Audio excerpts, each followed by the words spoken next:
Pinoy panghimagas na simple, mabilis lang gawin at napakasarap naman talaga. Ito yung kadalasang makikita natin sa mga handaan at lalo na kung may okasyon kasi nga napakadali lang nitong gawin. Buko pandan.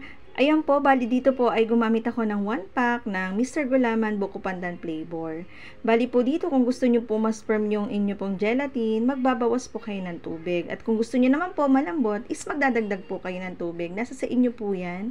Then, ikat nyo lang po sa desired na laki na gusto nyo po. Yan, ito po is medyo malaki para naman po kitang-kita.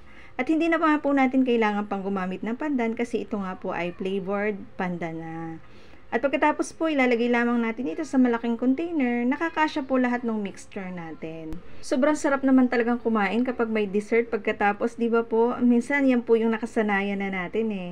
Ayan, pag nagsama-sama ko na po sila at gumamit din po ako dito ng 4 na buko, make sure lang po na na-drain natin kasi po pag hindi is aasim po yan.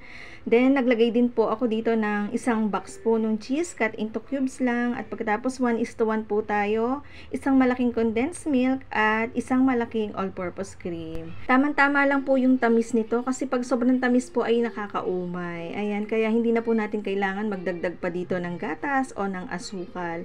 Chichill ko lang po ito ng 2 to 3 hours at after 3 hours, ready to serve na po ito. Sobrang nagugustuhan din po ito ng mga bata kaya gumawa na rin po kayo. Sana nagustuhan niyo po ito. Salamat sa panonood.